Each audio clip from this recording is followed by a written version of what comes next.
Inside any metal component, the crystal lattice sits as a single, absolute physical reality. But when we try to model its behavior computationally, that singular reality splinters into several competing mathematical dialects. Researchers use distinct Euler angle conventions to mathematically define a crystal's three-dimensional orientation. Crystallographers rely on the Bungee standard to log empirical data, but an engineer building a computational simulation uses the Cox convention, heavily embedded in solid mechanics. Despite generating unique numerical outputs, every convention calculates the same underlying rotation tensor.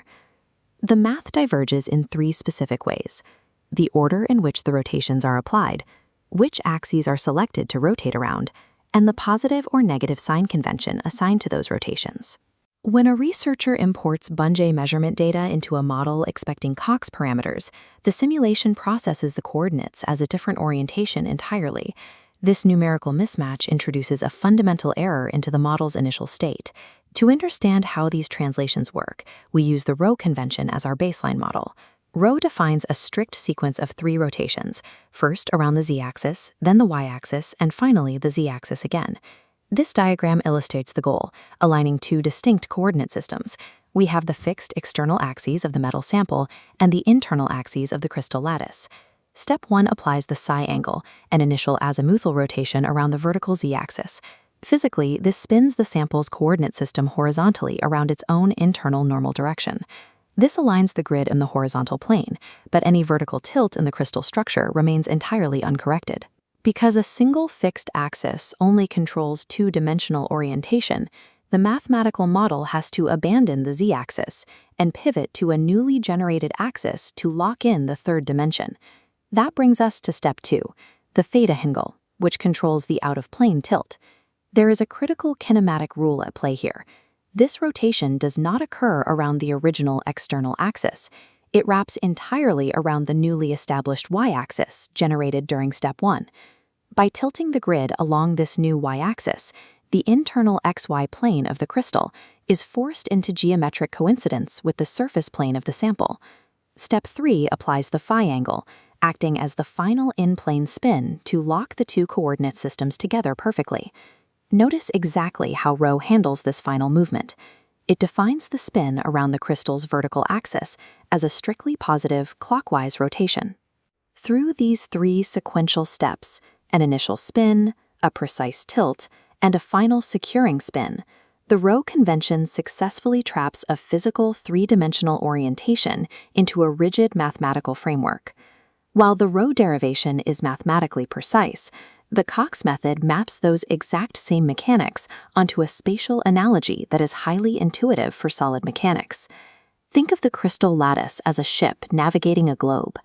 The tilt angle from step 2 of the rho method directly maps to the Cox concept of latitude. Latitude measures the downward tilt of the ship, representing the crystal's vertical axis away from the north pole of the reference coordinates. Continuing the analogy, the initial horizontal spin from rho's first step becomes the Cox concept of longitude. Longitude simply dictates the east-west position of the ship, defining the initial azimuthal rotation around the vertical axis. The final angle in the Cox system is the heading. This represents the direction the nose of the ship is pointing, translating back to the final spin of the crystal on its own axis. In applied engineering, a crystal's heading dictates exactly which microscopic slip systems activate under stress, determining how the metal physically deforms. This is exactly why the Cox method dominates solid mechanics calculations. By framing the angles as latitude, longitude, and heading, the math directly mirrors how a real metallic grain slides under directional load.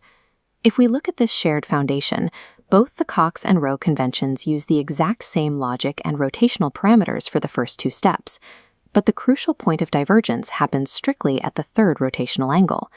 The diagram shows how the rho method finalizes its orientation with a rotation in the positive, clockwise direction. Compare that to the Cox method on the right. For that exact same final movement, Cox uses an inverse rotation, spinning counterclockwise. This shift in direction introduces an active sign inversion deep within the rotational matrix. Dropping this negative sign during translation causes the plasticity simulation to process the data as if the crystal is spinning backward. ruining the model. This matrix acts as a translation layer to cross-reference mathematical inputs. Notice both Cox and row rows share identical first and second angles. To resolve the inverse rotation on the final step, the row uses a pi minus phi geometric formula. But the reality of modern materials research involves the Bungee method, which is the primary output used by crystallographers measuring samples under an electron microscope. The Bungee row reveals a major structural complication. Unlike Cox or row, Bungee tilts entirely on the x-axis for its middle step. Because this rotational axis skews the coordinate frame, realigning the geometry requires injecting 90-degree phase shifts into the first and third angles. In practice, an engineer takes raw Bungee output from the microscope, applies these specific phase shift formulas, and outputs a clean set of Cox parameters ready for a computational plasticity solver.